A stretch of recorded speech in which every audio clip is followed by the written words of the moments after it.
ಧರ್ಮಸ್ಥಳ ಸಂಸ್ಥೆಯಿಂದ ನೀವು ಸಾಲ ತಗೊಂಡು ಹೋರಾಟಕ್ಕೆ ಬನ್ನಿ ಅಂತಂದ್ರೆ ಹೋಗ್ಬೇಡಿ, ಸಾಲನೂ ಕಟ್ಟಬೇಡಿ. We will file a complaint to CBI, income tax ಮತ್ತೆ ಇಡಿಗೆ ನಾನ್ ಕಂಪ್ಲೇಂಟ್ ಕೊಡ್ತೀನಿ. ಈ ಸಂಸ್ಥೆ ಬಡ್ಡಿಗೆ ದುಡ್ಡು ಕೊಟ್ಟು ಎಲ್ಲರ ಹತ್ರ ವಸೂಲಿ ಆಗ್ತಾ ಇದ್ದಾರೆ ಅಂತ ನೀವು ಯಾರು ದುಡ್ಡು ಕಟ್ಟಬೇಡಿ. ನೀವು ಕೂಡ ನಾನು ಅಡ್ರೆಸ್ ಕೊಡ್ತೀನಿ, ಇನ್ಕಮ್ ಟ್ಯಾಕ್ಸ್ ಎನ್ಫೋರ್ಸ್ಮೆಂಟ್ ಡೈರೆಕ್ಟರೇಟ್. ಯಾಕಂತಂದ್ರೆ ಇದರಲ್ಲಿ ಮನಿ ಲಾಂಡ್ರಿಂಗ್ ಇದೆ ಅಂತ ನನಗೊಂದು ಸಣ್ಣ ಡೌಟ್ ಅಂತೂ ಇದ್ದೇ ಇದೆ. ಈ ಸಂಸ್ಥೆಯವರು ಮನಿ ಲಾಂಡ್ರಿಂಗ್ ನ ಮಾಡ್ತಾ ಇದಾರಂತ. ಹಾಗಾಗಿ ಇಡಿ ಕೈ ತನಿಖೆ ಮಾಡ್ಸೋಣ. ನೀವು ಯಾರು ಸಾಲ ಇಸ್ಕೊಂಡ್ರು ಕಟ್ಟಕ್ಕೆ ಹೋಗ್ಬೇಡಿ. ಅದೆಲ್ಲ ನಾವು ಉಂಡಿಗೆ ಹಾಕಿರೋ ಕಾಸನ್ನು ತಗೊಂಬಂದು ನಿಮ್ಗೆ ಬಡ್ಡಿ ಕೊಟ್ಟವ್ರೆ. ಬರೀ ಅದು ಟ್ರಸ್ಟ್ ಮಾಡ್ಕೊಂಡು ದಣಿ ಕುಟುಂಬ ಉದ್ಧಾರ ಆಗ್ತಾ ಇದೆ. ನೀವೆಲ್ಲ ಬರೀ ಸಾಲಗಾರ ಆಗ್ತಾ ಇದ್ದೀರಾ. ಏನಕ್ಕೆ ಇದನ್ನ ಎಚ್ಚರಿಸ್ತಾ ಇದ್ದೀನಿ ಅಂತಂದ್ರೆ legally we are right. Okay, Dharmasthala ಸಂಸ್ಥೆಯಲ್ಲಿ ಸಾಲ ಇಸ್ಕೊಂಡು ಧರಣಿ ಮಾಡಕ್ಕೆ ಬನ್ನಿ ಅಂತ ಕರೆದ್ರೆ ನೀವು ಯಾರು ಹೋಗ್ಬೇಡಿ. ಓಕೆ, ಆ ರೀತಿ ಇದ್ರೆ ನನ್ನ ಮೊಬೈಲ್ಗೆ ಮೆಸೇಜ್ ಹಾಕಿ, I am telling you don't go. ಅಲ್ಲಿ SIT ತನಿಖೆ ನಡೀತಾ ಇದೆ. ನೀವುಗಳು ಈಗ ನಾನು ಹೇಳಿದ್ದೀನಿ, ಮಂಗಳೂರು SP ಅರುಣ್ಗೆ ಹೇಳಿದ್ದೀನಿ, ಈಗ ಸಿಂಗಲ್ ಎಂಟ್ರಿ ಮಾಡಬೇಕು. ರಾಜ್ಯ ಸರ್ಕಾರ ಬಸ್ಗಳನ್ನ, ಕಡಿಮೆ ಬಸ್ಗಳನ್ನ ಧರ್ಮಸ್ಥಳಕ್ಕೆ ಕಳಿಸಿ ಅಲ್ಲಿ ದೇವರ ದರ್ಶನಕ್ಕೆ ಹೋಗಿ ಅಲ್ಲಿ SITಗೆ ಬೇಕಾದ ಡಿಸ್ಟರ್ಬೆನ್ಸ್ಗಳನ್ನ ಮಾಡ್ತಾರೆ. ಮೊನ್ನೆ ನೋಡಿ ಯೂಟ್ಯೂಬರ್ಗಳು ಗಲಾಟೆ ಅದರಿಂದನೇ ಆಗಿರೋದು. ಒಟ್ಟಿನಲ್ಲಿ ತನಿಖೆಯಿಂದ ದಿಕ್ತಪ್ಪಬೇಕು ಅಂತ ಸರ್ಕಾರ ಆದಷ್ಟು ಎಸ್ಪೆಷಲಿ KSRTC ಮತ್ತೆ ಬೇರೆ ಬೇರೆ ಬಸ್ಸುಗಳು ಕಡಿಮೆ ಬಸ್ಸುಗಳನ್ನ ತಗೊಂಡೋಗಿ, ಏನಕ್ಕೆ ಅಂತಂದ್ರೆ ಈಗ ಅಲ್ಲಿ ಆದಷ್ಟು ಕಡಿಮೆ ಜನ ಹೋದ್ರೆ ಅಲ್ಲಿ SIT ತನಿಖೆ ಆದಷ್ಟು ಜಲ್ದಿ ಮುಗೀತದೆ. ಆ ತನಿಖೆಗೆ ಯಾವುದು ತೊಂದರೆ ಆಗಬಾರ್ದು ಅನ್ನೋದೇ ಒಂದು ನಮ್ಮ ಉದ್ದೇಶ ಅಂತ ಹೇಳ್ತಾ, 24ಕ್ಕೆ ಹಿಂದೂಗಳೆಲ್ಲ ಒಂದೇ ಅಂತ ಕರೆದವ್ರೆ. ಅಲ್ಲಿ ಹೋಗಿ ಕಾಲ್ ತುಳಿತಕ್ಕೋ ಅಥವಾ ಯಾವನ ಚಾಕು ಹಾಕಿನೋ ಅಥವಾ ಇನ್ನೊಂದು ಯಾವನ ಬಾಂಬ್ ಇಕ್ಕಿನೋ ಏನೋ ಹೆಚ್ಚು ಕಮ್ಮಿ ಆದ್ರೆ ನಿಮ್ ಪ್ರಾಣ ಮುಖ್ಯ ಆಗತ್ತೆ. ದಯಮಾಡಿ ಯಾವನೋ ಉಚ್ಮುಂಡೆವೋ ಕರೀತಾರೆ ಅಂತಂದ್ರೆ ಹೋಗ್ಬೇಡಿ. ಯಾಕಂದ್ರೆ ಅಲ್ಲಿ SIT ತನಿಖೆ ನಡೀತಾ ಇದೆ. SIT ಕ್ಲೋಜರ್ ರಿಪೋರ್ಟ್ ಹಾಕೋವರೆಗೂ ನಾವು ಯಾರೂ ಕೂಡ SIT ಅನ್ನ ಡಿಸ್ಟರ್ಬ್ ಮಾಡಬಾರ್ದು. ಅಲ್ಲಿ ನಡೀತಾ ಇರೋ ತನಿಖೆನ ಡಿಸ್ಟರ್ಬ್ ಮಾಡಬಾರ್ದು. ಅಲ್ಲಿ ಹೆಚ್ಚಿನ ಜನ ಹೋಗುವಂತ ಅವಶ್ಯಕತೆನೇ ಇಲ್ಲ. ಮೊನ್ನೆ ರಜತ್ ಒಬ್ಬನೋಗಿ ಎಷ್ಟು ದೊಡ್ಡ ಗಲಾಟೆ ಆಯ್ತು, ಅವಶ್ಯಕತೆ ಇದೆಯಾ? ನಾನು ಹೇಳಿದೇನು ಅಂತಂದ್ರೆ ಅದು ತನಿಖೆಯನ್ನ ದಿಕ್ಕು ತಪ್ಪಿಸೋ ಕೆಲಸ. ತನಿಖೆನ ನಾವ್ಯಾಕೆ ದಿಕ್ಕು ತಪ್ಪಿಸ್ಬೇಕು? ಅದು ಸರಿನೋ ಸುಳ್ಳೋ SIT ಎಸ್ಟಾಬ್ಲಿಷ್ ಮಾಡುತ್ತೆ. ಅಲ್ಲಿವರೆಗೂ ನಾವು ಅವ್ರಿಗೆ ಸಹಾಯ ಮಾಡಬೇಕು. ಧರ್ಮಸ್ಥಳಕ್ಕೆ ಹೋಗೋದನ್ನ ಅವಾಯ್ಡ್ ಮಾಡಬೇಕು. ಇಂದು ನಾವೆಲ್ಲ ಒಂದು ಅಂತಂದ್ರೆ ಫಸ್ಟ್ ತನಿಖೆ ಮೊದಲು. ಈ ದೇಶದ ಸಂವಿಧಾನ ಇಂಪಾರ್ಟೆಂಟು, ತಪ್ಪು ಮಾಡೋರಿಗೆ ಶಿಕ್ಷೆ ಇಂಪಾರ್ಟೆಂಟು, ಅಲ್ಲಿ ಅರೆಸ್ಟ್ ಮಾಡೋದು ಇಂಪಾರ್ಟೆಂಟು. ಇಂದು ನಾವೆಲ್ಲ ಏನು ಒಂದ್ ಕಡೆ ಸೇರಿಲ್ಲ ಅಂತಂದ್ರು ಅಲ್ಲಿ ಯಾವನ ಸೇರೋದು, ಯಾವನ ಚಾಕು ಹಾಕೋದು, ಯಾವನ ಬಾಂಬ್ ಇಕ್ಕೋದು, ಯಾವನ ಪಟಾಕಿ ಇಕ್ಕೋದು, ಯಾವನ ತುಳಿದಾಕೋದು, ಯಾರನ್ನ ಸತ್ತು ಅಂತಂದ್ರೆ ಮತ್ತೆ ಇನ್ನೊಂದು ಗಲಾಟೆ. ಅಲ್ಲಿ RCB ನಲ್ಲಿ ನಮ್ಮ ಕಣ್ಣು ಮುಂದೆ ಇದೆ. ಆ ರೀತಿ ಘಟನೆಗಳಾಗ್ಲಿಕ್ಕೆ ನಾವು ಯಾರು ಕೂಡ ಅವಕಾಶ ಮಾಡಿಕೊಡ್ದು. ಎಸ್ಪೆಷಲಿ ಮಂಗಳೂರು SP ಪೊಲೀಸ್ ಅವರು ಒಂದು ನಿರ್ಬಂಧನೆ ಸೆಕ್ಷನ್ 144 ಹಾಕ್ರಿ. SP ಅರುಣ್ ಕುಮಾರ್, ಯಾಕ್ರಿ ಸೆಕ್ಷನ್ 144 ಆಗ್ತಾ ಇಲ್ಲ? ಸೆಕ್ಷನ್ 144 ಹಾಕಿ. ಓಕೆ, ಯಾವುದೇ ಕಾರಣಕ್ಕೂ SIT ತನಿಖೆ ಮಾಡೋ ಏರಿಯಾದಲ್ಲಿ ಯು ಪುಟ್ ಬ್ಯಾರಿಕೇಡ್ಸ್.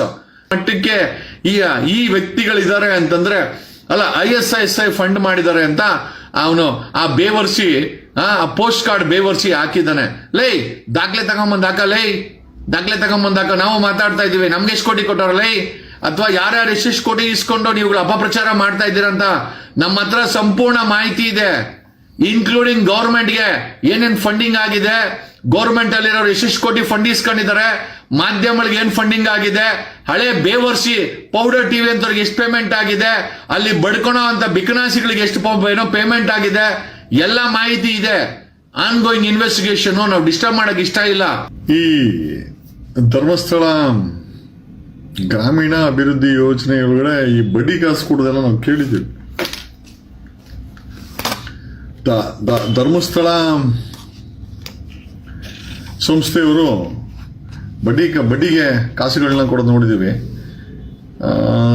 24ನೇ ತಾರೀಕು ಏನೋ ಹಿಂದೂಗಳೆಲ್ಲ ಒಂದಾಗಿ ಧರ್ಮಸ್ಥಳಕ್ಕೆ ಬಂದೆ ಅಂತ ಕರೆ ಕೊಟ್ಟಿದ್ದಾರೆ. ಇನ್ಫ್ಯಾಕ್ಟ್ ನಾವು ಹೋಗ್ಬೇಕಾಗಿತ್ತು.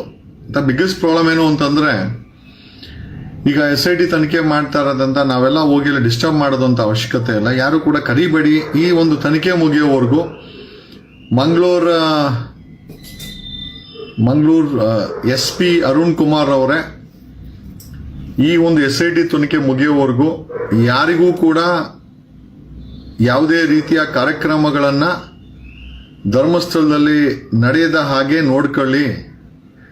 ಮಂಗಳೂರು SP ಅವ್ರಿಗೆ ಈ ಮೂಲಕ ನಿಮಗೆ ನಮ್ಮ ಹತ್ರ ಒಂದಷ್ಟು ಇಂಟೆಲಿಜೆನ್ಸ್ ರಿಪೋರ್ಟ್ ಏನು ಅಂತಂದ್ರೆ ಇನ್ಫ್ಯಾಕ್ಟ್ ನನಗೆ ಬೆಳಗ್ಗೆ ಬೆಳಗಾಮಿಂದ ಫೋನ್ ಮಾಡಿದ್ರು, ಈ ಧರ್ಮಸ್ಥಳ ಸಂಸ್ಥೆಯಿಂದ ಸಾಲ ತಗೊಂಡವ್ರಿಗೆಲ್ಲ ಬನ್ನಿ ಅಲ್ಲಿ ಅಂತ. ಅಲ್ಲಿ ಕರೆದ್ಬಿಟ್ಟು ಏನಾದ್ರು ಏನು ಆರಾಮಾಗಿ ನಮಗೆ ಇದೆಲ್ಲ ಸಿಗುತ್ತೆ ಏನೋ, ಈ ಬಂಡೆ ಹೊಡಿಯೋಕ್ಕೆ ಬೇಕಾದಂತ ಏನೋ ಬಾಂಬ್ಗಳು ಗಿಂಬ್ಗಳೆಲ್ಲ ಸಿಗ್ತವೆ. ಯಾರಾದ್ರೂ ಬಾಂಬ್ ಗಿಂಬಲ್ಲಿ ಹಾಕಿ ಏನಾದ್ರು ಸತ್ಗೀತು ಹೋದ್ರೆ ಅರುಣ್ ಅವರೇ, ಮಂಗಳೂರು SP ಅರುಣ್ ಅವರೇ, ಯಾವುದೇ ಕಾರಣ ಇದು ನೋಡಿದ್ರಲ್ಲ, RCB ಸಂಭ್ರಮಾಚರಣೆಯಲ್ಲಿ ಯಾವ ಬಾಂಬು ಇರಲಿಲ್ಲ, 11 ಜನ ಸತ್ತೋದ್ರು. ಈಗ ಇದೇ ರೀತಿ ಘಟನೆಯನ್ನ ಮರುಕಳಿಸಲು ಧರ್ಮಸ್ಥಳದಲ್ಲಿ ಜನಗಳನ್ನ ಸೇರಿಸ್ತಾ ಇದ್ರೆ ಅದು SIT ತನಿಖೆ ನಡಿಬೇಕಾದ್ರೆ. ಈಗ ಮೊನ್ನೆ ಒಂದು ಸಣ್ಣ ಗಲಾಟೆ ನಡೀತು, ಎಂಟೈರ್ ಫೋಕಸ್ಸು SIT ಬಿಟ್ಟು ತನಿಖೆ ಬಿಟ್ಟು ಆ ಯೂಟ್ಯೂಬರ್ಸ್ ಗಲಾಟೆ ಮೇಲೆ ಫೋಕಸ್ ಮಾಡಿತ್ತು. ಹಾಗಾಗಿ ಮಂಗಳೂರು SP ಅವರೇ, ಯಾವುದೇ ರೀತಿಯ ಸಂಘಟನೆ ಸಮಾರಂಭ ಧರ್ಮಸ್ಥಳದಲ್ಲಿ ಆಗಬಾರದು. ರಾಜ್ಯ ಸರ್ಕಾರ ತುಂಬಾ ಎಚ್ಚೆತ್ತುಗೊಳ್ಳಬೇಕು. ಆದಷ್ಟು ಕಡಿಮೆ ಬಸ್ಸುಗಳನ್ನ ರಾಜ್ಯ ಸರ್ಕಾರ ಧರ್ಮಸ್ಥಳಕ್ಕೆ ಹಾಕ್ಬೇಕು. ಯಾಕಂದ್ರೆ ತನಿಖೆ ನಡೀತಾ ಇದೆ. ಧರ್ಮಸ್ಥಳಕ್ಕೆ ಹೋದವರು ಅಲ್ಲಿ ಹೋಗಿ SIT ತನಿಖೆ ಹತ್ರ ಡಿಸ್ಟರ್ಬೆನ್ಸ್ ಮಾಡ್ತಾ ಇದ್ದಾರೆ. ಅದು ಆಗ್ತಾ ಇದೆ, ಮೊನ್ನೆ ಆಗಿದ್ದು ಅದನ್ನೇ. ಆಮೇಲೆ ಈ ಸಮಯದಲ್ಲಿ ಎನಿಬಡಿ ಎಂಟ್ರಿಂಗ್ ಧರ್ಮಸ್ಥಳಕ್ಕೆ ಯಾರೇ ಎಂಟ್ರಿ ಆಗಲಿ ಧರ್ಮಸ್ಥಳ ಪೊಲೀಸರು ಅದನ್ನ ರೆಕಾರ್ಡ್ ಮಾಡಬೇಕು. ಗಾಡಿ ನಂಬರ್ ಆಗಿರ್ಬೋದು, ವ್ಯಕ್ತಿಗಳಾಗಿರ್ಬೋದು, ಒಂದು ಮಾನಿಟರಿಂಗ್ ಸಿಸ್ಟಮ್ ಅನ್ನ ಮಂಗಳೂರು SP ಅರುಣ್ ಕುಮಾರ್ ಅವರೇ, ಪೊಲೀಸ್ ಅವರು ಧರ್ಮಸ್ಥಳಕ್ಕೆ ಎಂಟ್ರಿ ಕೊಡ್ತಾ ಇರೋಂಥ ಪ್ರತಿಯೊಬ್ಬರ ಎಂಟ್ರಿಯನ್ನ ಪೊಲೀಸ್ ಎಂಟ್ರಿ ಮಾಡ್ಕೊಳ್ಬೇಕು, ದಾಖಲಾತಿ ಆಗಬೇಕು. ಯಾಕೆ ಅಂತಂದ್ರೆ ಅಲ್ಲಿ ಅನಿಷ್ಟಗಳನ್ನ ಮಾಡಿ ಹಿಂದೂ ಮುಸ್ಲಿಮು ಅಥವಾ ಗಲಾಟೆಗಳನ್ನ ಎಬ್ಬಿಸುವಂತ ಎಲ್ಲಾ ಸಾಧ್ಯತೆಗಳು ಇಂಟೆಲಿಜೆನ್ಸಿ ರಿಪೋರ್ಟ್ ಇರೋದ್ರಿಂದ ಧರ್ಮಸ್ಥಳಕ್ಕೆ ಯಾರೇ ಎಂಟ್ರಿ ಕೊಡ್ಲಿ ಅದು ಪೊಲೀಸ್ ಎಂಟ್ರಿನಲ್ಲಿ ರೆಕಾರ್ಡ್ ಆಗಬೇಕು. ಅವ್ರ ಫೋಟೋ, ಅವ್ರ ID ಕಾರ್ಡು, ಅವ್ರ ಗಾಡಿ ನಂಬರನ್ನ ಸಪರೇಟ್ ಆಗಿ ಮಂಗಳೂರು SP ಆದಂತ ಅರುಣ್ ಅವರೇ, ನಿಮ್ಮ ಟೀಮ್ಗಳು ಇದನ್ನ ಮಾನಿಟರ್ ಮಾಡಿಸ್ಬೇಕಾಗತ್ತೆ. ಯಾಕಂದ್ರೆ ಆನ್ ಗೋಯಿಂಗ್ ಇನ್ವೆಸ್ಟಿಗೇಷನ್ ಇರ್ಬೇಕಾದ್ರೆ ಏನಾದ್ರೂ ಅಹಿತಕರ ಘಟನೆ ನಡೆದ್ರೆ ಈ ಒಂದು ಮಾನಿಟರಿಂಗ್ ಸಿಸ್ಟಮ್ ನಮ್ಗೆ ಹೆಲ್ಪ್ ಆಗುತ್ತೆ. ಹಾಗಾಗಿ ಬ್ಯಾರಿಕೇಡ್ಸ್ ಹಾಕಿ ಪೊಲೀಸರು ಸಿಂಗಲ್ ಎಂಟ್ರಿ ಮಾಡಬೇಕು. ಯಾರೇ ಧರ್ಮಸ್ಥಳಕ್ಕೆ ಎಂಟ್ರಿ ಕೊಟ್ಟರು ಆ ಸಿಂಗಲ್ ಎಂಟ್ರಿನಲ್ಲಿ ಪೊಲೀಸ್ ಅವರ ದಾಖಲಾತಿಗಳಲ್ಲಿ ಅವರ ಡೀಟೇಲ್ಸ್ ಎಂಟ್ರಿ ಆಗಬೇಕು. And they should be a single entry and single exit. ಇವುಗಳೆರಡನ್ನೂ ಮಾಡಬೇಕಾಗತ್ತೆ ಮಂಗಳೂರು SP ಅವರು. ಯಾಕಂತಂದ್ರೆ ಅಹಿತಕರ ಘಟನೆಗಳು ಆಗುವಂತ ಸಾಧ್ಯತೆ ಇದೆ. ಈಗ ನೋಡಿ, ಮೊನ್ನೆ ಬೆಳಗಾಮಲ್ಲಿ ಯಾರೋ ಮುಸ್ಲಿಮು ಹೆಡ್ ಮಾಸ್ಟರ್ ಇದ್ರೆ ಕುಡಿಯೋ ನೀರಿಗೆ ವಿಷ ಹಾಕಿ ಅವನು ಪಟಾಲಮ್ಮ, ಏನೋ ಅವನ ಹೆಸರು ಮುತಾಲಿಕ್ ಪಟಾಲಮ್ಮ, ವಿಷ ಹಾಕಿ ಸಾಯಿಸಕ್ಕೆ ಪ್ರಯತ್ನ ಬಿತ್ತರು. ಅಲ್ಟಿಮೇಟ್ ಆಗಿ ಮುಸಲ್ಮಾನರನ್ನ ಟಾರ್ಗೆಟ್ ಮಾಡಿಕೊಂಡು ಯಾರಾದ್ರೂ ಮುಸಲ್ಮಾನರು ತಪ್ಪು ಮಾಡ್ಲಿ ಅಂತ ಕಾಯ್ತಾ ಇದ್ದಾರೆ. ಇವತ್ತು ಬೆಳಗ್ಗೆ ನೋಡಿದ್ರೆ ಇವನು ಯತ್ನಾಳು 5 ಲಕ್ಷ ಕೊಡ್ತೀನಿ ಅಂತ. ಈಗ ಯತ್ನಾಳ್ ಮಾತು ಕೇಳಿ ಯಾರಾದ್ರೂ ಮುಸಲ್ಮಾನರ ಸಮುದಾಯದ ಹೆಣ್ಮಕ್ಳನ್ನ ಯಾವನ ಆರಿಸ್ಕೊಂಡು ಹೋಗೋದು, ಅವ್ರು ತಗೊಂಬಂದು ಇವ್ರನ್ನ ಚಾಪೀಸ್ ಮಾಡೋದು, ಆವಾಗ ಶೋಭಕ್ಕ ಬಂದು ನಾವು ಹಿಂದೂಗಳನ್ನ ಹೊಡೆದಾಕ್ರು ಸಾಬ್ರು ಅನ್ನೋದು. ನೋಡ್ರಿ, ಡೈವರ್ಸಿಫಿಕೇಶನ್ ಏನೇನ್ ಮಾಡ್ತಾ ಇದ್ದಾರೆ. ಅಲ್ಟಿಮೇಟ್ ಆಗಿ ಆನ್ ಗೋಯಿಂಗ್ ಇನ್ವೆಸ್ಟಿಗೇಷನ್ ನ ಒಂದು ಧರ್ಮದ ಹೆಸರಲ್ಲಿ, ಸಾಬರ ಹೆಸರಲ್ಲಿ ಕಳಂಕ ತಗೊಂಡ್ಬಂದು ದಿಕ್ಕು ತಪ್ಪಿಸುವಂತ ಕೆಲಸವನ್ನ ಬಿಜೆಪಿ ಮುಖಂಡರುಗಳು ಬೆಜ್ಜಾನ್ ಮಾಡ್ತಾ ಇದ್ದಾರೆ. ಅವೆಲ್ಲ ಅವಶ್ಯಕತೆ ಇದೆಯಾ? ಪ್ರಾಮಾಣಿಕವಾಗಿ ತನಿಖೆ ನಡೆಯೋದನ್ನ ದಿಕ್ಕು ತಪ್ಪಿಸುವಂತ ಕೆಲಸ ಮುಂಚೆನೆ ಹೇಳಿದೆ. ಯಾರಾದ್ರೂ ಮುಸ್ಲಿಮರಿಗೆ ಹೇಳ್ಬಿಟ್ಟು ಯಾರಾದ್ರೂ ಹಿಂದೂಗಳನ್ನ ಹೊಡ್ಸಾಕೋದು, ಅದನ್ನ ದಿಕ್ ತಪ್ಪಿಸುವಂತ ಕೆಲಸ. ಈಗ ಅವನು ಮುತಾಲಿ ಇವನು ಯಾರೋ ಬಸವನಗೌಡ ಪಾಟೀಲ್ ಯತ್ನಾಳು ಅವ್ರಿಬ್ಬರು ಗಂಡು ಮಕ್ಕಳನ್ನ ಜರ್ಮನಿನಲ್ಲಿ ಓದಿಸ್ತಾವನಂತೆ. ಎಂತ ಬೇವರ್ಸಿ ಲೆಕ್ಕ ಹಾಕಳಿ. ಅವನ ಮಕ್ಕಳನ್ನ ಜರ್ಮನಿನಲ್ಲಿ ಸೇಫ್ ಆಗಿ ಓಡಿಸೋದು, ಕಂಡವ್ರ ಮಕ್ಕಳಿಗೆ 5 ಲಕ್ಷ ಕೊಡ್ತೀನಿ, ಸಾಬ್ರ ಹೆಣ್ಮಕ್ಳನ್ನ ಹೊಡ್ಕೊಂಡೋಗಿ ಅನ್ನೋದು. ಇನ್ನೊಂದು ಮಕ್ಕಳ 5 ಲಕ್ಷ ಆಸೆಗೆ ನನ್ನ ಸಾಬ್ರ ಹೆಣ್ಮಕ್ಳನ್ನ ಹೊಡ್ಕೊಂಡೋದ್ರೆ ಆ ಸಮುದಾಯದವ್ರು ಏನಾದ್ರು ಚಾಪೀಸ್ ಮಾಡಿದ್ರೆ ಅಲ್ಲಿ ಘಟನೆ ಆಯ್ತು ಅಂತಂದ್ರೆ ಅಲ್ಟಿಮೇಟ್ ಆಗಿ ಸಾಬ್ರು ಏನೋ ಹಿಂದೂಗಳನ್ನ ಹೊಡೆದಾಕಿದ್ರು, ಬೆಂಕಿಗೆ ತರದ್ ಯಾರು ಅಂದ್ರೆ ಇವ್ರುಗಳಿಗೆಲ್ಲ ಪಾಠ ಯಾರು ಹೇಳ್ಕೊಡ್ತಾರೆ? ಈ ಕಾನ್ಸ್ಪಿರಸಿಗಳನ್ನ ಯಾರು ಮಾಡಿಸ್ತಾ ಇದ್ದಾರೆ ಕರ್ನಾಟಕದಲ್ಲಿ, ಎಸ್ಪೆಷಲಿ ಈ ಒಂದು ಆನ್ ಗೋಯಿಂಗ್ ಇನ್ವೆಸ್ಟಿಗೇಷನ್ ದಿಕ್ತಪ್ಸಕ್ಕೆ ಅನ್ನೋದನ್ನ ನಾವೆಲ್ಲ ಮಾನಿಟರ್ ಮಾಡ್ತಾ ಇದೀವಿ. ಲೇ ಅಶೋಕ, ನೀನ್ ಒಬ್ಬನೇ ಬುದ್ಧಿವಂತ ಅಲ್ಲ, ನಿನಗೆ ಉಗಿದ ಮೇಲೆ ಕ್ಯಾಕರ್ಸಿ. ಈಗ ಅವ್ನು ನೋಡಿ, ಮಾನ ಮರ್ಯಾದಿಲ್ಲ ಅವನು ಯತ್ನಾಳು. ಲೆಕ್ಕ ಹಾಕಳಿ, ಪಾರ್ಟಿಯಿಂದ ಹೊರಗಡೆ ಹಾಕಿದ್ದಾರೆ, ಏನು ಕಿಮ್ಮತ್ತಿಲ್ಲ ಅವನಿಗೆ. ಅವನ ಮಕ್ಕಳನ್ನ ಜರ್ಮನಿಲಿ ಓದಿಸ್ತಾ ಇದ್ದಾನೆ. ಬಾಯಿ ಬಿಟ್ರೆ ಬರೀ ಹೊಲ್ಸು. ಆ ಸಾಬರ್ದು ಕುಡ್ದಿಲ್ಲ ಅಂದ್ರೆ ಅವನು ನಿದ್ದೆನೇ ಬರಲ್ಲ ಅವನಿಗೆ. ಆಮೇಲೆ ಸಾಬರ್ ವಿರುದ್ಧವಾಗಿ ಎತ್ಕಟ್ಟಿಲ್ಲ ಅಂತಂದ್ರೆ ಅವನಿಗೆ ಮೋಸ್ಟ್ಲಿ ಸೈಕೋನ ಅವನು.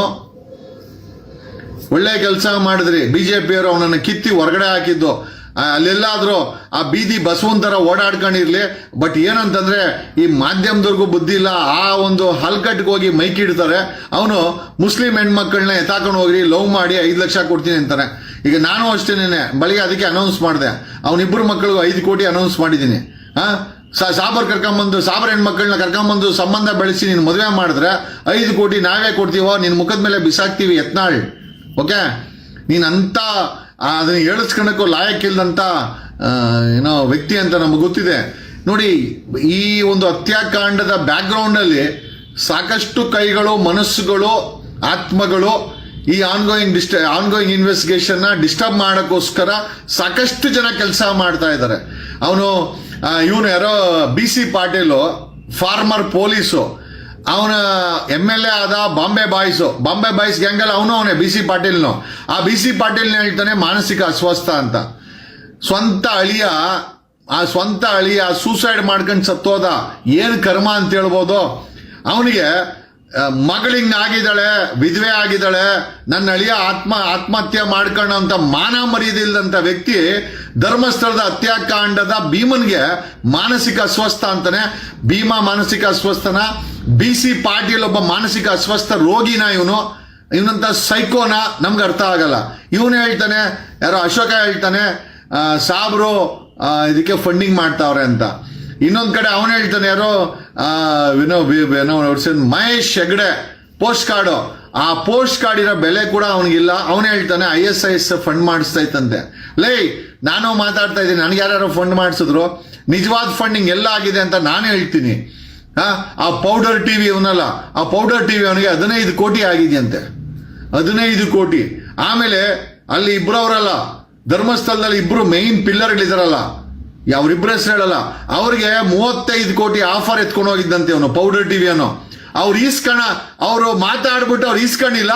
ಅವಾಗ ಏನ್ ಮಾಡವನೆ ಈ ಪೌಡರ್ ಟಿವಿ ಅನ್ನೋ ಅವ್ರನ್ನ ಬಾಯಿಗೆ ಬಂದಂಗೆ ನೋಡ್ದಲ್ಲ, ತಾಯಿಯನ್ನ ದೂಷಿಸಿದ್ದೆಲ್ಲ. ಈ ಪೌಡರ್ ಟಿವಿ ಒಂದು ಪಾರ್ಟಿ ನೋಡಿದ್ರ ಅವಾಗ ಹಾಕಿದ್ದೆ. ಆ ಪೌಡರ್ ಟಿವಿ 4th ಫ್ಲೋರ್ ಅಲ್ಲಿ ಎಣ್ಣೆ ಪಾರ್ಟಿ, ಎಣ್ಣೆ ನಿಮ್ದು, ಶೆಡ್ಡಿ ಪಾರ್ಟಿ ನಮ್ದು, ಕಂಡೋರ್ ಮಕ್ಕಳನ್ನ ಎಣ್ಣೆ ಕುಡಿಸಿ ಅಲ್ಲಿ ಚಾನಲ್ ಅಲ್ಲಿ ಕೆಲಸ ಮಾಡಿಸೋ ನೆಪದಲ್ಲಿ ಚೆನ್ನಾಗಿ ಕುಡಿಸಿ ಅವ್ರ ಲೈಫ್ ಎಲ್ಲ ಹಾಳು ಮಾಡೋ. ಲೇ ಪೌಡರ್ ಟಿವಿ ರಾಕಿ 15 ಕೋಟಿ ಇಸ್ಕೊಂಬಂದಂತಲ್ಲ ಲೇ. ಆಮೇಲೆ ಅವ್ರಿಗೂ ಬಟ್ಟನ್ಗೇನೋ 500 ಕೋಟಿ ಆಯ್ತಂತೆ. ಬಟ್ಟ ಯಾವ ಬಟ್ಟ ಅಂತ ಕೇಳಬೇಡಿ, ಪೂರ್ತಿ ಹೆಸರು ಹೇಳಕ್ಕಾಗಲ್ಲ, ಯಾಕಂದ್ರೆ ಇದು ಆರೋಪ. ನಮ್ಮ ಹತ್ರ ಒಂದಷ್ಟು ಇನ್ಪುಟ್ಸ್ ಬಂತು, 500 ಕೋಟಿ ಅಂತೆ ಒಂದಷ್ಟು ಚಾನಲ್ಗಳಿಗೆ ಹಂಚು ಅಂತ. ಅವನ ಕೈಗೆ ಬಟ್ಟನ್ ಕೈಗೆ 500 ಕೋಟಿ ಅಂತೆ, ಈ ಶೆಟ್ಟಿ ಕೈಗೆ 15 ಕೋಟಿ ಅಂತೆ. ಮಿಂಡ್ರು ಕೊಟ್ಟು ಕಾಸು ಏನೇನು ಇರ್ಬೇಕು ಇವ್ರ ಹತ್ರ ಲೆಕ್ಕ ಹಾಕಳಿ. ಎಷ್ಟು ಮಿಂಡ್ರು ಕೊಟ್ಟು ಕಾಸಿದ್ರೆ, ಮಿಂಡ್ರಿ ಕಾಸಿದ್ರೆ ಈ ಕೆಲಸ ಎಲ್ಲ ಮಾಡ್ತಾರೆ ಇವರು. ಕೋಟಿ ಖರ್ಚು ಮಾಡ್ತಾ ಇದಾರೆ, ಕೋಟಿ ಖರ್ಚು ಮಾಡ್ತಾ ಇದಾರೆ. ದೇ ಆರ್ ನಾಟ್ ಬಾದರ್ಡ್ ಇಸ್ಕೊಂಬಂದು ಅಪಪ್ರಚಾರ ಮಾಡೋದು. ಅವನು post card Mahesh ISIS fund ಮಾಡ್ತಾರೆ ಅಂತ ಪೋಸ್ಟ್ ಹಾಕ್ತಾನೆ. ಲೇ ಮಹೇಶ, ಆ ಪೋಸ್ಟ್ ಕಾರ್ಡ್ ಇರೋ ವ್ಯಾಲ್ಯೂ ಕೂಡ ಇಲ್ವಲ್ಲ ಲೇ. ಸುಳ್ಳು. ಒಂದ್ ಕೆಲಸ ಮಾಡು, ISIS ಎಲ್ಲ ಪಾಕಿಸ್ತಾನ ಎಲ್ಲ ಯಾರು ದುಡ್ಡು ಕೊಟ್ಟವ್ರೆ ಅಲ್ಲಿ ಅಟ್ಲೀಸ್ಟ್ ಎವಿಡೆನ್ಸ್ ಆದ್ರೂ ಹಾಕು, ನಂಬಾರು ನಂಬ್ತೀವಿ. ಅದೇನೇ ಹೇಳ್ತಾರಲ್ಲ, ಗಾಳಿಯಲ್ಲಿ ಗುಂಡೊಡಿಯೋದು. ಅವ್ನ್ ಮುತಾಲಿಕ್ ನೋಡಿದ್ರೆ ಅವ್ನ ಶಿಷ್ಯನ ಕೈಯಲ್ಲಿ ವಿಷ ಹಾಕ್ಸವನೆ, ಅಲ್ಲಿ ಹಿಂದೂ ಮತ್ತೆ ಮುಸ್ಲಿಂ ಗಲಾಟೆ ಆಗ್ಲಿ ಅಂತ. ಇಲ್ಲಿ ನೋಡಿದ್ರೆ BC ಪಾಟೀಲು ಮಾನಸಿಕ ಅಸ್ವಸ್ಥ ಅಂತಾನೆ. ಮನೇಲಿ ಒಬ್ಳು ವಿಧವೆ ಹೆಣ್ಣು ಮಗಳಿದ್ದಾಳೆ, ಅವಳು ಭವಿಷ್ಯ ಏನ್ ಮಾಡ್ಬೇಕು ಅನ್ನೋ ಜ್ಞಾನ ಇಲ್ದಿರೋಂತ BC ಪಾಟೀಲ್ ಈ ಮಾತಾಡ್ತಾನೆ. ಇಬ್ಬರು ಗಂಡು ಮಕ್ಳು ಮಾಡ್ಕೊಂಡ್ರು. ಇವನು ಯಾರೋ ಯತ್ನಾಳು, ಇಬ್ಬರು ಗಂಡು ಮಕ್ಳು ಅಂತೆ, ನನ್ಗೆ ಗೊತ್ತಿಲ್ಲ, ಹೆಣ್ಮಕ್ಳು ಅವರೆಲ್ಲ ಗೊತ್ತಿಲ್ಲ. ಇಬ್ಬರು ಗಂಡು ಮಕ್ಕಳನ್ನ ಮಾಡ್ಕೊಂಡು ಒಬ್ಬನ್ ಡಾಕ್ಟ್ರು ಒಬ್ಬನು ಲಾಯರ್ ಓದ್ತಾವನಂತೆ. ಅವರು ಜರ್ಮನಿಲಿ ಅವರೇ ಅಂತೆ. ಕಂಡವ್ರ ಮಕ್ಕಳಿಗೆ ಸಾಬರ್ ಹೆಣ್ಮಕ್ಳನ್ನ ಹೊಡ್ಕೊಂಡೋಗಿ, ಏನಕ್ಕೆ ಅಂದ್ರೆ ಹೊಡ್ಕೊಂಡೋದ್ರೆ ಅವ್ರೇನ ಕತ್ತರಿಸಿದ್ರೆ ಗಲಾಟೆ ಮಾಡಕ್ಕೆ ಒಂದಷ್ಟು ಎಣಗಳು ಬಿದ್ರೆ ಎಣಗಳ ಮೇಲೆ ಅಲ್ಲ ಅವ್ರು ರಾಜಕೀಯ ಮಾಡಿರೋದು. ಅದು ಸಾಬ್ರೆ ಹೊಡಿಬೇಕು, ಆ ಎಣ ಬೀಳ್ಬೇಕು, ಅದ್ರ ಮೇಲೆ ಇವನ್ ಬರ್ತಾನೆ ಕಟೀಲು, ಆಮೇಲೆ ಇಲ್ಲಿ ಪಿಟೀಲು, ಆಮೇಲೆ ಸುಟೀಲು, ಇನ್ನೊಬ್ಬ ಈ ಶೋಭಾ ಕಾವು ಅಂತ. ಏನಿಗೆ ಅವ್ರ ಒಂದಲ್ಲಿ ಎಣ ಯಾರು ಬಿಡಿಸ್ಬೇಕು ಅಂತಂದ್ರೆ ಏನೋ ಇವರು ದಣಿಗಳೆಲ್ಲ ಬೀಳಿಸಿದ್ರೆ ವರ್ಕೌಟ್ ಆಗಲ್ಲ, ಸಾವಿರ ಬೀಳಿಸ್ಬೇಕು. ಆ ಹೆಣಕ್ಕೆ ಇವರು ಕಾವು ಅನ್ಕೊಂಡು ರಾಜಕೀಯ ಮಾಡ್ಬೇಕು. ಈ ಮಟ್ಟಕ್ಕೆ ಈ ವ್ಯಕ್ತಿಗಳಿದ್ದಾರೆ ಅಂತಂದ್ರೆ, ಅಲ್ಲ ISI ಫಂಡ್ ಮಾಡಿದ್ದಾರೆ ಅಂತ ಅವನು ಆ ಬೇವರ್ಸಿ ಆ ಪೋಸ್ಟ್ ಕಾರ್ಡ್ ಬೇವರ್ಸಿ ಹಾಕಿದ್ದಾನೆ. ಲೈ ದಾಖಲೆ ತಗೊಂಬಂದ್ ಹಾಕ, ನಾವು ಮಾತಾಡ್ತಾ ಇದೀವಿ, ನಮ್ಗೆ ಎಷ್ಟು ಕೋಟಿ ಕೊಟ್ಟವ್ರ ಲೈ, ಅಥವಾ ಯಾರ್ಯಾರು ಎಷ್ಟೆಷ್ಟು ಕೋಟಿ ಇಸ್ಕೊಂಡು ನೀವುಗಳು ಅಪಪ್ರಚಾರ ಮಾಡ್ತಾ ಇದ್ದೀರಂತ ನಮ್ಮ ಹತ್ರ ಸಂಪೂರ್ಣ ಮಾಹಿತಿ ಇದೆ. ಇನ್ಕ್ಲೂಡಿಂಗ್ ಗೌರ್ಮೆಂಟ್ಗೆ ಏನೇನ್ ಫಂಡಿಂಗ್ ಆಗಿದೆ, ಗೌರ್ಮೆಂಟ್ ಅಲ್ಲಿರೋರು ಎಷ್ಟೆಷ್ಟು ಕೋಟಿ ಫಂಡ್ ಇಸ್ಕೊಂಡಿದ್ದಾರೆ, ಮಾಧ್ಯಮಗಳಿಗೆ ಏನ್ ಫಂಡಿಂಗ್ ಆಗಿದೆ, ಹಳೆ ಬೇವರ್ಸಿ ಪೌಡರ್ ಟಿವಿ ಅಂತವ್ರಿಗೆ ಎಷ್ಟು ಪೇಮೆಂಟ್ ಆಗಿದೆ, ಅಲ್ಲಿ ಬಡ್ಕೊಳೋ ಅಂತ ಬಿಕನಾಸಿಗಳಿಗೆ ಎಷ್ಟು ಪೇಮೆಂಟ್ ಆಗಿದೆ, ಎಲ್ಲ ಮಾಹಿತಿ ಇದೆ. ಆನ್ ಗೋಯಿಂಗ್ ಇನ್ವೆಸ್ಟಿಗೇಷನ್, ನಾವು ಡಿಸ್ಟರ್ಬ್ ಮಾಡಕ್ ಇಷ್ಟ ಇಲ್ಲ. ಒಂದು ಸಮಯ ಅಂತೂ ಇದೆ, we will definitely expose everything. ಆಮೇಲೆ ಮುಖ್ಯವಾಗಿ ನಾನು ಈ ವಿಡಿಯೋ ಮಾಡ್ತಾ ಏನಕ್ಕೆ ಅಂತಂದ್ರೆ, ಈ ಧರ್ಮಸ್ಥಳ ಗ್ರಾಮೀಣ ಅಭಿವೃದ್ಧಿ ಯೋಜನೆ ಒಳಗಡೆ ಬಡ್ಡಿ ಕಾಸುಗಳು ಬೇಜಾನ್ ಕೊಟ್ಟವ್ರೆ. ಈ ಬಡ್ಡಿ ಕೊಟ್ಟಿರೋರಿಗೆ ನೆನ್ನೆ ಯಾರೋ ಫೋನ್ ಮಾಡಿದ್ರು, ಬೆಳಗಾಮಲ್ಲಿ ಬಡ್ಡಿ ಕಾಸು ಇಸ್ಕೊಂಡ್ರವ್ರನ್ನೆಲ್ಲ ಧರ್ಮಸ್ಥಳಕ್ಕೆ ಬನ್ನಿ, ನಮ್ಮ ಪರವಾಗಿ ಧ್ವನಿ ಎತ್ತಿ, ಇಲ್ಲಿ ಧರ್ಮಸ್ಥಳ ಮಂಜುನಾಥನಿಗೆ ಡ್ಯಾಮೇಜ್ ಮಾಡ್ತಾವ್ರೆ, ಧರ್ಮಕ್ಕೆ ಡ್ಯಾಮೇಜ್ ಮಾಡ್ತಾವ್ರೆ ಅಂತ ಎಲ್ಲಾರ್ಗೂ ಅಕ್ಕಿ ಕಾಳು ಹಾಕ್ತಾವ್ರಂತೆ. ದಯಮಾಡಿ ಯಾರು ಬರಕ್ ಹೋಗ್ಬೇಡಿ, ಅವ್ರಿಗೆ ಕಾಸು ವಾಪಸ್ ದುಡ್ಡು ಕೊಡಕ್ ಹೋಗ್ಬೇಡಿ. ನಾನು ಹೇಳ್ತೀನಿ, ಎಲ್ಲ ನಾವು ಉಂಡಿಗೆ ಹಾಕಿರೋ ದುಡ್ಡನ್ನು ತಗೊಂಬಂದು ನಿಮಗೆ ಕೊಟ್ಟು ಅವ್ರ ಎದೆ ಮೇಲೆ ಬಡ್ಡಿ ಕಾಸಲ್ಲಿ ಜೀವನ ಮಾಡ್ತಾರೋ ಅಂತ ವ್ಯಕ್ತಿಗಳು ಇವ್ರಿಗೆ ಯಾರಿಗೂ ಕೂಡ ದುಡ್ಡನ್ನು ವಾಪಸ್ ಕೊಡಕ್ ಹೋಗ್ಬೇಡಿ. ನೀವು ಯಾರಾದರೂ ಧರ್ಮಸ್ಥಳ ಸಂಸ್ಥೆನಲ್ಲಿ ದುಡ್ಡು ಇಸ್ಕೊಂಡಿದ್ರೆ ಅದನ್ನ ಇಡಿಗೆ ಕಂಪ್ಲೇಂಟ್ ಕೊಡೋಣ, ಎನ್ಫೋರ್ಸ್ಮೆಂಟ್ ಡೈರೆಕ್ಟರೇಟ್ ಮತ್ತೆ ಇನ್ಕಮ್ ಟ್ಯಾಕ್ಸ್ಗೆ ಕಂಪ್ಲೇಂಟ್ ಕೊಡೋಣ. ನಿಜವಾಗ್ಲೂ ಇವ್ರುಗಳು ಕಾನೂನು ರೀತಿಯಲ್ಲಿ ಇದನ್ನೆಲ್ಲ ವ್ಯವಹಾರ ಮಾಡ್ತಾರ ಅಥವಾ ಅವ್ಯವಹಾರ ಮಾಡ್ತಾ ಇದಾರಂತ. ನೆನ್ನೆ ಒಂದು ದಿವಸ 5 ಲಕ್ಷ ಕಲೆಕ್ಟ್ ಆಗಿದೆ ಬಡ್ಡಿ ಕಾಸು. ಈಗ ಬಡ್ಡಿ ಕೊಟ್ಟಿರೋರ್ನೆಲ್ಲ ಬನ್ರಿ, ಅಲ್ಲಿ ಧರ್ಮಸ್ಥಳಕ್ಕೆ ಬನ್ರಿ, ನಮ್ಮ ಸಪೋರ್ಟ್ ನಿಂತ್ಕೊಳ್ಳಿ ಅಂತ ಈಗ ಎಲ್ಲರಿಗೂ ಆ ನೆಟ್ವರ್ಕ್ ಹೇಳಿಸ್ತಾ ಇದಾರಂತೆ. ಅಲ್ಲಿ ನೋಡಿ